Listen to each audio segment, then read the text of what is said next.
En esa mezcla de paisaje y paisanaje en la que gira la vida de los pueblos de nuestra provincia, nuevamente nos dejamos llevar por el magnetismo de ese inmenso llano que al norte define nuestro territorio. Son los campos de la Manchuela, cercanos a los límites con Cuenca. Allí, entre suaves lomas, se encuentra Navas de Jorquera, destino de nuestro programa de hoy.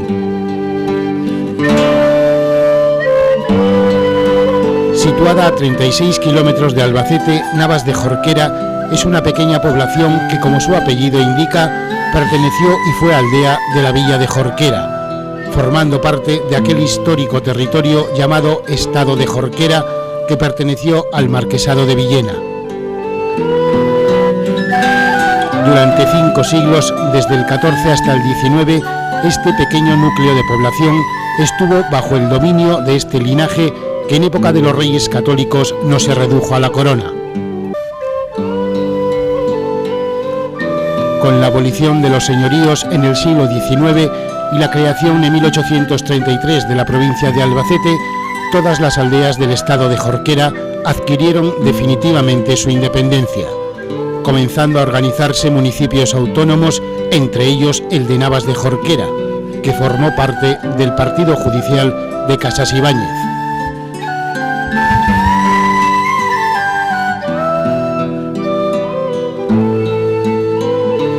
En la actualidad, esta población es el resultado de la química que se ha establecido entre sus habitantes con el campo. Agricultura y ganadería son los elementos en los que han basado su economía a lo largo de los siglos. Hubo olivar que ya no hay, y en su lugar amplias extensiones de viñedos dominan la actividad económica de una localidad donde también hay cereal, cultivo tradicional. Su uva la canalizan a través de su moderna cooperativa de San Gregorio, que además de vender a granel, ha desarrollado 2 marcas de vino, una para su blanco y rosado y otra para su tinto.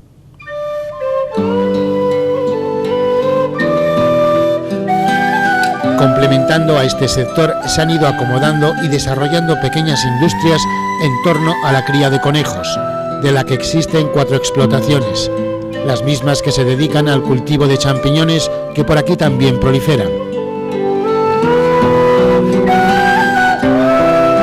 Existen también explotaciones porcinas, aunque la empresa que un mayor número de trabajadores emplea es una veterana fábrica de prendas vaqueras.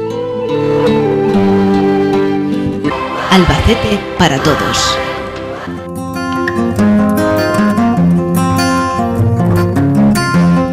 Nos recibe Navas de Jorquera con una gran parte de su población atendiendo las labores del campo.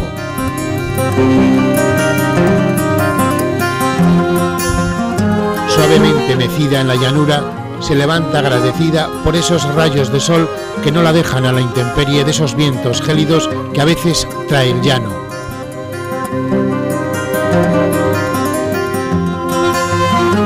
Dicen que todos los pequeños pueblos de esta comarca serían muy parecidos si no fuera por las siluetas de sus iglesias que junto a sus torres sirven para diferenciarlos.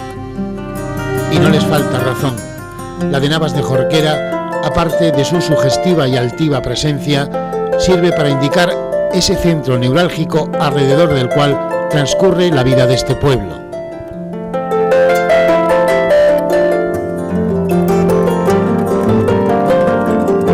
No nos equivocamos al así intuirlo, ya que descubrimos una pequeña plaza a la que no confluyen más calles porque es arquitectónicamente imposible. Hasta 6 calles desembocan en este núcleo central que es como un pequeño corazón que late rodeado de arterias.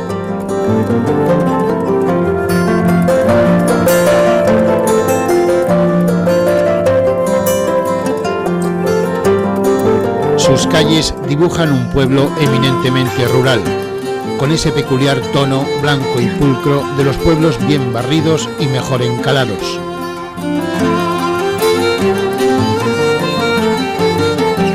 Anárquico en su trazado, muestra calles abiertas especialmente preparadas para el buen discurrir de la mecánica agrícola, que todavía convive con esa otra mecánica más veterana de tracción animal,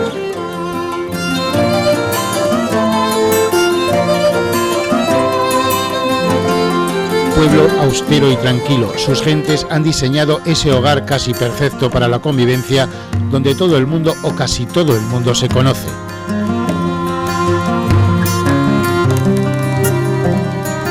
En otros tiempos fue este un lugar mucho más habitado que en la actualidad, aunque los que quedan han sabido mantener la llama de una villa que ha querido seguir viva y pegada a sus raíces.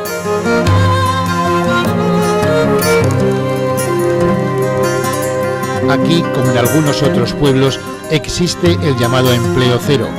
Quizá por ello haya tanta soledad en el ambiente. Aunque si hacemos una visita a su colegio, pronto descubriremos el buen número de niños y niñas que a él acuden, signo inequívoco de una población que ha sabido frenar los altos índices de migración que en las décadas de los 60 y 70 tuvo. Hoy su demografía, aunque con un leve goteo, tiende a estabilizarse. Tenemos alrededor de 550 habitantes. Si bien es cierto que siempre no ha sido así. Por ejemplo, en el año 1950 el pueblo de Navas llegó a tener 1.500 habitantes. Entonces, igual que, más o menos que el resto de la comarca, pues en los años 50-60 hubo la gran emigración por causas de falta de medios. Entonces la gente de aquí mayormente se fue al Levante español, sobre todo Valencia, y también pues mucha gente a Francia, Alemania y demás. Entonces, pues el año 80 andábamos por 700 y pico habitantes y ahora pues vamos bajando cierto despacio, pero siempre un poquito hacia abajo porque creo que es la constante en todos los pueblos.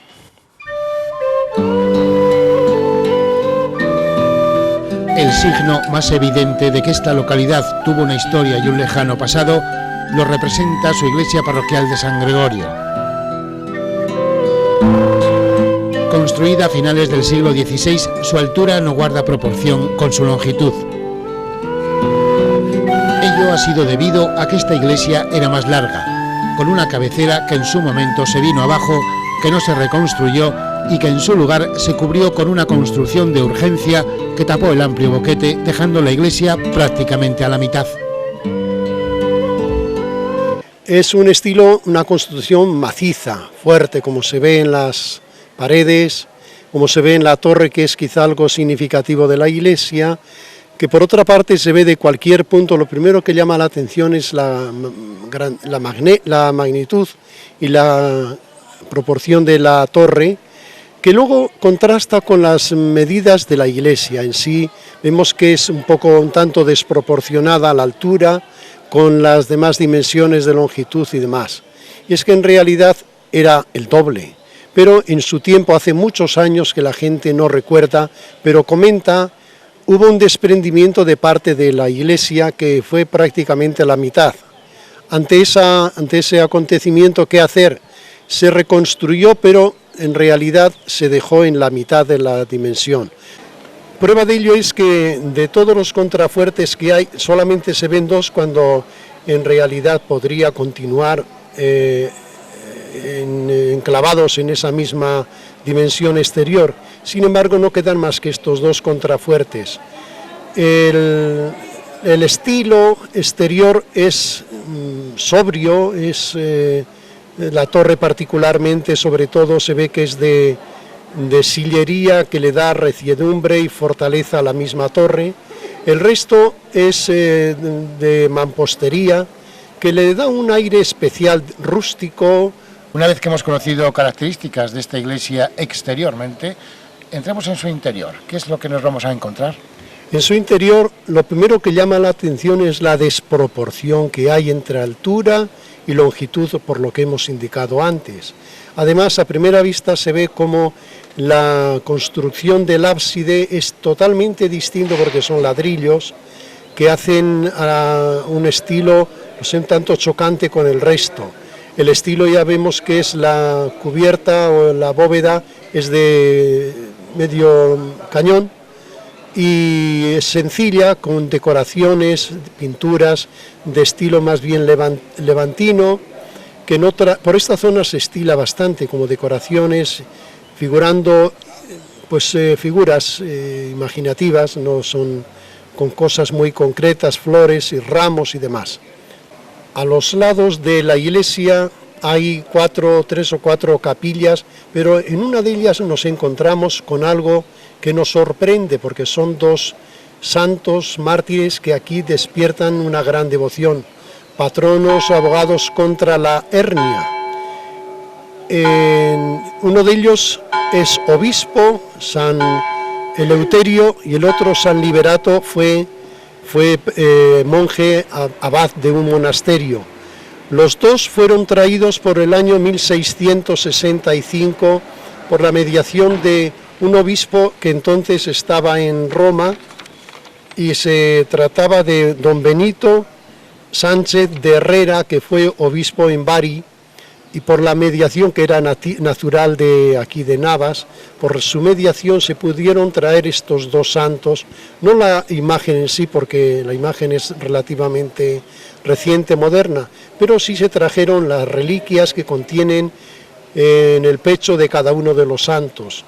Se ve a través de un cristal como en el hueco del pecho hay unos huesos que son propiedad de algunos de ellos, y en el otro pues otras reliquias. Como muestra de esta devoción a estos 2 santos, San Eleuterio y Liberato, cuando llegan las fiestas, y particularmente personas que tienen alguna dolencia de tipo de hernias, pasan por debajo de las andas 1, 2 y hasta 3 veces solicitando del santo o los santos su protección y su curación. Desde el altar mayor, si volvemos la mirada hacia atrás, nos llamará la atención poderosamente un coro de una altura desproporcionada, claro está, por aquello de que ha quedado reducida la iglesia. Debajo del coro hay una capilla que es la del bautismo, donde antiguamente se celebraban los bautismos, y es curioso que allí podríamos decir que data una fecha que es la que más antigua figura, por lo menos en escritos, en los ladrillos, en la cerámica que hay en el suelo indica la fecha de 1819, siendo entonces aparece el nombre del cura de aquella época, que es quien hizo la restauración. Desde el pasillo central podemos contemplar en el ábside que el ábside es en sí lo más sencillo, habíamos indicado el ladrillo, pero hay una vidriera que representa al patrono de la parroquia, San Gregorio Magno, aunque a un lateral, una capilla de las laterales, está una imagen del mismo santo que es el patrono del lugar.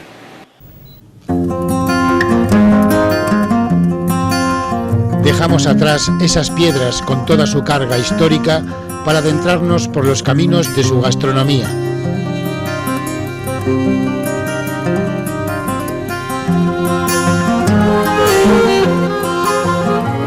La Asociación de Mujeres Amanecer de Navas de Jorquera ha querido presentarnos algunas de las actividades que realizan en sus talleres. Mantelerías, muñecas, encajes de bolillos.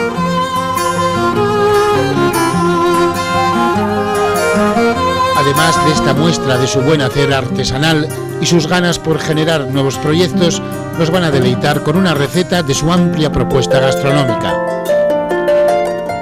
¿Cómo se llama este plato? Potaje de habichuelas de Navas de Jorquera. ¿Qué ingredientes le pone usted? Pues lleva habichuelas, lleva costillas de cerdo, verdura, patata, pelotas de relleno, luego se sofríe un poquito de cebolla y se le echa pimentón y se echa a la cazuela. Se deja un poquito hirviendo y luego ya más para adelante se le echa un poquito las pelotas, porque es que si no se deshacen. Bien, pero vamos a empezar un poco por el principio. Sí. ¿Cómo lo hace usted? ¿Cómo lo elabora? Pues lo he hecho en una cacerola. Pongo las costillas y pongo las habichuelas. ¿Con agua? Con agua, sí, claro, una poquita de agua. Mucha no. Y luego se le echa la verdura y la patata. Y luego ya a la terminación se le echa las pelotas, porque es que si no se deshacen. Bien, pero las pelotas, ¿cómo las hace usted? Pues con una poquita de miga de pan, se raya la miga de pan, huevo, se le hace masa y se hacen en una sartén, se fríen las pelotas y se le echan. Pero la terminación, porque es que si no se deshacen las pelotas. Bien, y usted casi cuando el plato ya está terminando hace un sofrito. Le hago un sofrito con cebolla y pimentón. Y se deja un poquito, que se espese un poquito el caldo y listo para comer. Son estas tierras donde el viñedo cepa a cepa ha ido ganando terreno a los cultivos tradicionales de cereal y más antiguamente al olivar, que apenas ya existe. Por ello, su principal actividad económica la tienen concentrada en su moderna cooperativa de vino de San Gregorio el Magno, que recoge la uva de todo el término. En plena fase de transformación, está apostando por la elaboración de vinos embotellados de calidad acogidos a la recién constituida Denominación de Origen La Manchuela. En 1958 se fundó pues a lo mejor con 50 socios, que entonces pues trabajaban aquí a Pionavilla, porque entonces había poco dinero. Luego pues se ha ido ampliando, ahora en la actualidad pues estaremos unos 155 socios y en fin, hemos hecho pues muchas reconversiones para el pueblo lo pequeño que es y la poca uva que tenemos. Es decir, que habéis transformado totalmente esta cooperativa incorporando tecnología nueva quizá. Sí, hemos pues reformada está prácticamente pues al 50%, porque ahí hemos puesto unos vinificadores, hemos puesto depósitos de acero inoxidable, que antes todo estaba en tinajas y pozos de cemento, y ahora pues en la actualidad hemos puesto también unas barricas ahí que tenemos para hacer algún reserva, y en fin, vamos poco a poco a ver si podemos ir mejorando la calidad. Bien, ¿vosotros trabajáis básicamente con la uva de todo este término o recogéis también uva de otros términos? No, aquí los socios prácticamente toda la uva es del término. No quiere decir que alguna parcela haya fuera del término, pero es casi el total de aquí del término. Una producción que suele ser aproximadamente ¿de qué cantidad? Pues aquí normalmente tenemos sobre 3 millones de kilos a 4 un año exagerado. Este año mismo pues hemos tenido 2.300, así que ha sido una bajada muy grande. Hemos tenido un 30% menos que el año pasado. Así es que... ¿Eso es debido a...? Pues este año debido a la sequía, porque este año aquí como esto es de secano, pues ha habido una sequía muy grande. Eso ha sido general en todos sitios y aquí pues nos afecta más, porque como no tenemos riego, pues nos ha hecho mucho mal. De cualquier forma, vosotros me imagino que también estaréis en ese proceso de transformación del viñedo que está aconteciendo en toda esta zona de La Manchuela, ¿no? Sí, aquí se ha hecho una reconversión del viñedo, que se ha cambiado toda la planta que había, muchas viñas viejas que estaban, pues prácticamente era todo mezcla. Y ahora se ha puesto pues el tempranillo, que es lo que te exige ahora más, una de las variedades más principales, que por cierto el tempranillo pues no tiene mucha tirada aquí en el pueblo, porque el que tenemos está ahí aún sin vender de 2 campañas. Bien, vosotros habéis trabajado tradicionalmente con qué tipo de uva. Nosotros aquí antes siempre teníamos, pues era todo mezcla. Aquí hasta hace prácticamente 4 años, aquí todo el vino era rosado. Toda la uva era de todas las variedades, se metían mezcladas y se hacía un vino de un rosado. Y ahora pues ya llevamos ya 4 años separando las uvas y ya se va haciendo pues un bobal de tinto, el cencibel que tenemos, tempranillo, que ya se hace también, y algún blanco que hay muy poco, pero el blanco pues es para consumo nada más. Háblame un poco de estos vinos, porque vosotros estáis embotellando e incluso tenéis 3 marcas, ¿no? Sí, nosotros ya pues tenemos que ir al mercado, como es normal, porque tenemos estamos en la denominación de origen, con un Montemirón que tenemos tinto, y aparte pues tenemos un blanco y el rosado embotellado, con Viña de Navas, que prácticamente ese ya lo tenemos que cambiar la etiqueta, pero en fin, de momento ese es el que tenemos. Bien, ¿y qué tal os está yendo con esta nueva propuesta? Pues de momento el vino este tinto que tenemos embotellado pues nos va bastante bien, pero claro, no tenemos mercado aún abierto, nos hace falta mercado. O sea, estáis también un poco como los demás, un poco con la asignatura pendiente de la comercialización, ¿no? Sí. Lo principal es la comercialización, que es lo que nos hace falta, que sin comercializar el vino no hacemos nada. Bien, ¿cuáles son un poco los objetivos de esta cooperativa de cara al futuro y de cara a entrar en ese mercado competitivo? Pues nosotros tenemos una subvención pendiente para meter unos isotermos y un equipo de frío. Bueno, tenemos uno de frío para la elaboración de vinos durante la campaña, pero ahora uno de frío más para embotellar. A ver si podemos tenerlo aquí preparado, en vez de tenerlo que llevar fuera, que lo llevamos fuera a embotellar, pues embotellarlo aquí en nuestra cooperativa. O sea, de momento no tenéis embotelladora. No, de embotelladora de momento no nos da el presupuesto para tanto. Además del sector agrícola y ganadero, un pequeño abanico de empresas se han desarrollado en este lugar. La más importante es una veterana fábrica de confección de prendas vaqueras que emplea a casi 35 trabajadores. A pesar de lo complejo y competitivo del sector, lucha por mantenerse a base de calidad y rapidez en el acabado. Nació en el año 1989. Empezamos con 10 trabajadores y progresivamente íbamos metiendo, conforme íbamos introduciéndonos en el mercado, íbamos adquiriendo más trabajadores. Ahora estaremos sobre unos 35 y empezamos haciendo 250 pantalones y ahora estaremos sobre los 1500 o por ahí. Bien. Hacéis pantalones para terceros, me imagino, ¿no? Sí, todo lo que hacemos es para terceros. Para, digamos, empresas importantes. Sí, bueno, importante, más que importante es dónde van. Casi toda la producción pues va a las grandes áreas, a Carrefour, a Continente y al campo. Bien, esta es una empresa que ha ido creciendo poco a poco. ¿Ello quiere decir que es una empresa que está obteniendo buenos resultados? Hombre, buenos resultados no, yo lo considero que no. Es una empresa que ha sido humilde y como humilde, pues poco a poco, con el trabajo y con el esfuerzo de todas las muchachas, pues hemos ido día a día luchando y aquí la tenemos. Ahora mismo estamos limitados, estamos compitiendo con Marruecos en los mismos precios y nosotros pues hoy no nos tiene cuenta. Cada vez que alguien viene a pedir trabajo pues nos da miedo porque no podemos competir, no nos sacamos lo que realmente le tenemos que pagar, a duras penas sacamos su sueldo, entonces al no quedarnos nada pues se nos quita la gana de ampliar.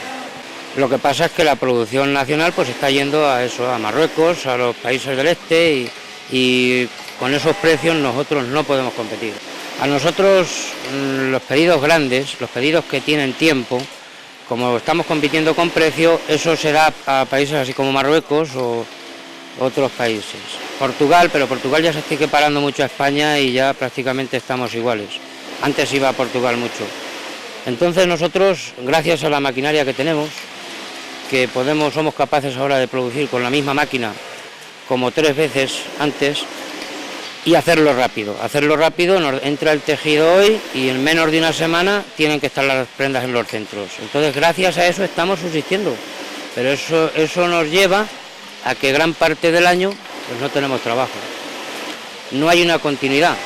Y según tu criterio, ¿cuáles serían un poco los aspectos que habría que mejorar, que arreglar, que organizar para que este sector pues bueno, tuviera esa seguridad de la que hablas? Hombre, aspectos, pues uno y muy principal es que la administración o el gobierno, quien dependa, pues pusiese unos aranceles y que no entraran prendas tan baratas de los otros países. Al costarles más caras ya nosotros podríamos tener, si tenemos 3 meses que no tenemos trabajo, pues que fuese uno. Por esa causa, aunque yo no digo que aquellos países pues también tengan que trabajar y tengan derecho a vivir, pero ya no interesaría tanto importar de los otros países. Al ser así, pues claro, allí económicamente les cuesta menos y se desplazan allí, y es una cosa normal y que no está solo este sector, sino que creo que hay grandes sectores, o sea, muchos sectores en España como este, pues que se ven mal para poder subsistir. Por ejemplo, un sueldo medio aquí sobre las 95.000 pesetas o por ahí, cuando yo que sé, en otros sectores pues están ganando 170 o 180. Una mujer sentada aquí 8 horas, pues que esté ganando 95.000 pesetas no lo veo una cosa excesiva. Es decir, que el futuro usted lo ve a base de mucho esfuerzo, mucho trabajo, mucha voluntad. Sí, eso es lo que yo les transmito a las trabajadoras, que hay que cumplir, hay que dar calidad y ser rápidos en el servicio. Nosotros aquí una prenda que la detengamos más de un mes, por la circunstancia que sea, pues nos puede repercutir que nos la tengamos que quedar. Entonces ahí está el que esto, pues no sé el tiempo que durará, pues que podamos estar en el mercado y subsistir y vivir. Es un trabajo muy duro, de mucho nervio, te crea mucho estrés, tanto eso se le transmite a ellas y hace que el trabajo pues sea duro, cuando ahora mismo el trabajo con las máquinas que tienen pues es prácticamente suave, no es como antes que cortaban el hilo con las tijeras, pero les hace duro porque se les transmiten unos nervios de rapidez, de tiempos, no se puede fallar, todos los días tiene que salir la actividad y eso crea mucho estrés y no está recompensado con los sueldos que tienen.